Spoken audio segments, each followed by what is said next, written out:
Grill Sergeant here. What's going on, Grill Billies? Now, if you've never tried brisket before, I'm gonna share with you some tips and tricks to save a whole lot of money. Let's start the show.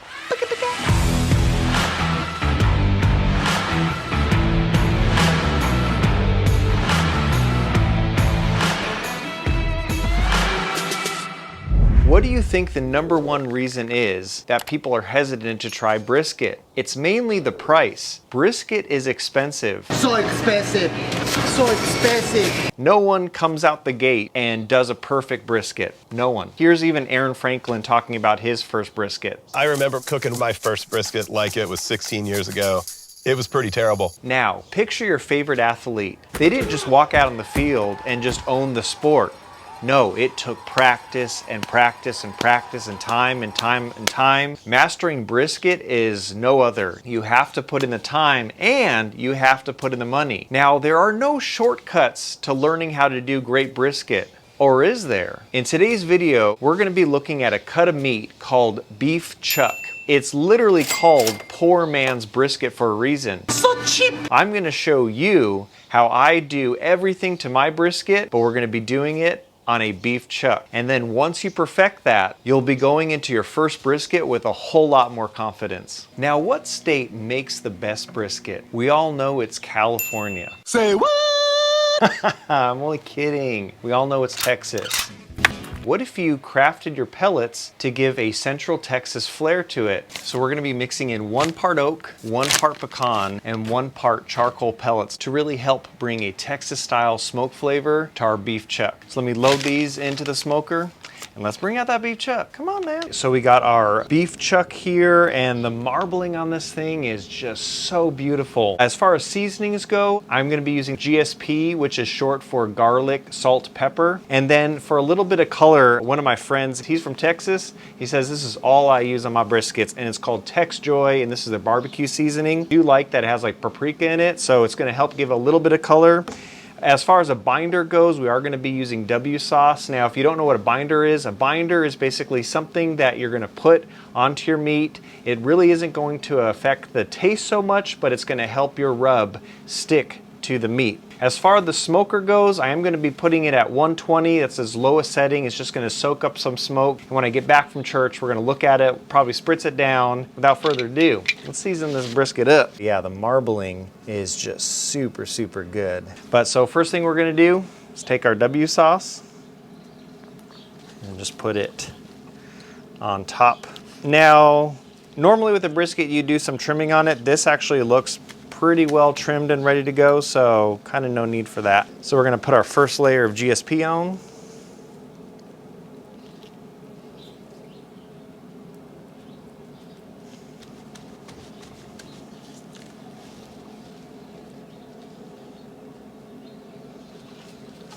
You make sure you coat all sides.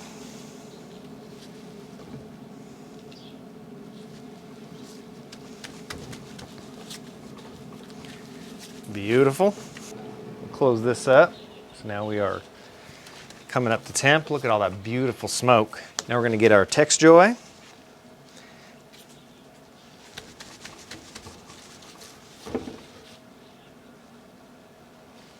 This is going to help add a beautiful color to our bark. And again, we're trying to just go all sides. That's it. Let's get this onto the smoker. So we're just going to put her right here. Now I am going to get a water pan in here and set that up, and that's going to help stabilize temps and also help some steaming. 3 hours later. Can you move it along? I'm all out of time cards. So it's been 3 hours at 180. Let's go check on this chuck roast. It's forming a nice bark on there. Check an internal reading right now. Ooh, nice. 132, 133. She's been sitting in smoke for about 3 hours now, which is great. We're now cranking up the temperature to 300 degrees. Right when she enters kind of like the 160, 170 range, we are going to wrap her just like we would a brisket. And then we're waiting to that special range of anywhere from 200 to 205, 210. We're not really caring so much the internal temperature at that point, even though that's going to be a good indication, but we're really checking on probe tenderness. When that probe slides in and out, That's what she said? we know that this chuck roast, just like a brisket, is going to be done. So I'm going to get some probes in her and so we can watch it. I will spritz it down as well, so let me get the spritz and the probes, and we're going to do that right now. And this is just a mixture of apple cider vinegar and some water, and then we got our probe. So the first thing we're going to do is spritz this down, just reintroduce some moisture back into this beautiful cut of beef.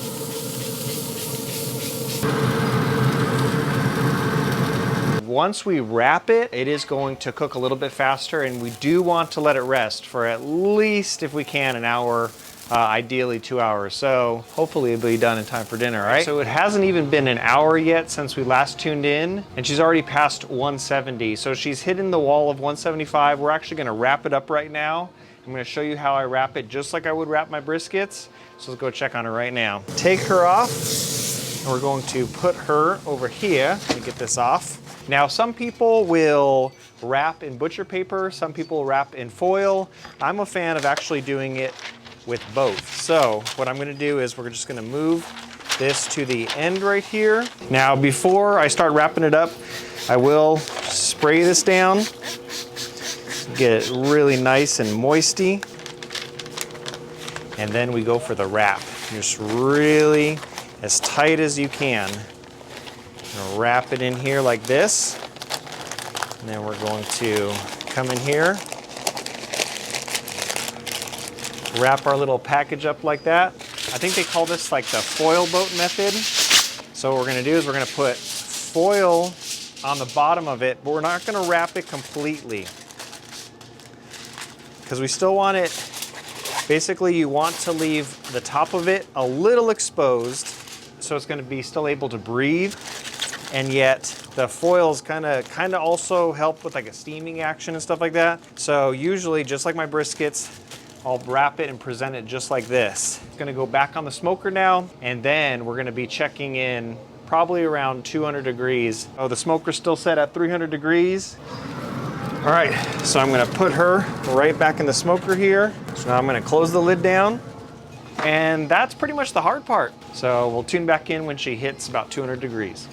All right, she just passed 200 degrees. So now what I'm gonna do is just basically we're gonna poke it, and then what we're trying to feel is probe tenderness.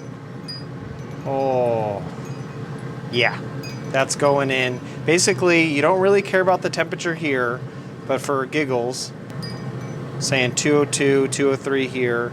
Now that she's done, we can pull it and let it rest. Okay, so she's ready to pull, and all you're gonna need is a cooler, some towels. Don't be grabbing your wife's good towels. Don't, trust me. Oh, I've learned from experience. Get some heavy duty gloves. Pull this bad boy off. Gonna put it in the cooler. We're gonna take our towels, and now we are going to insulate this cooler.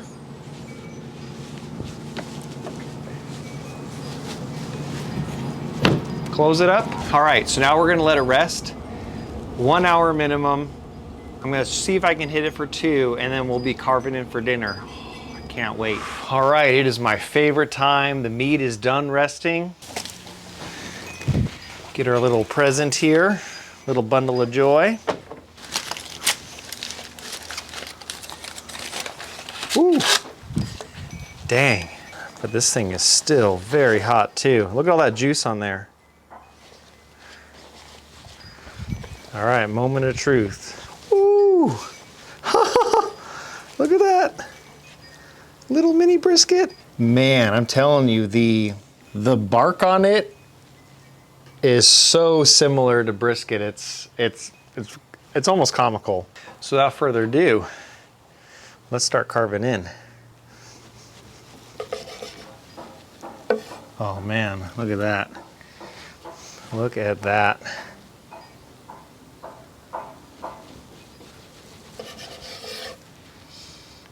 It's funny, it smells identical to brisket right now. Look at that, it's dangling. Got a dangler. All right, taste test. Oh, my God, unreal. Unreal. To say this is mimicking brisket is a complete understatement. All right, so this is beef chuck. It's very similar to brisket. I'll pull out one for you and then you tell me what you think.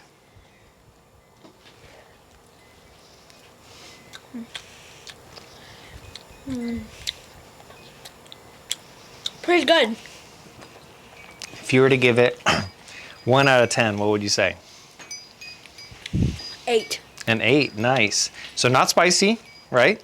No spice. How's the juiciness? Really good. Awesome.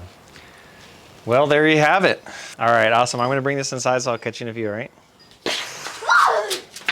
It's gonna be so hard to wanna pick to choose to do brisket when this thing cooks in literally 1/8 the time, is cheaper, and it is packed full of flavor and it's super juicy. And here's the thing, even if your first brisket turns out bad, you didn't break the bank. And you can just experiment and try again. And once you have that perfected, then you could take that leap up and try a full packer brisket. All right, any questions, leave them in the comment section. I had a blast on this one. Thank you guys for tuning in. If you haven't already, do consider subscribing. We're all about backyard barbecue fun. And I'll catch you guys on the next one, all right? Grill Sergeant out. Cheers.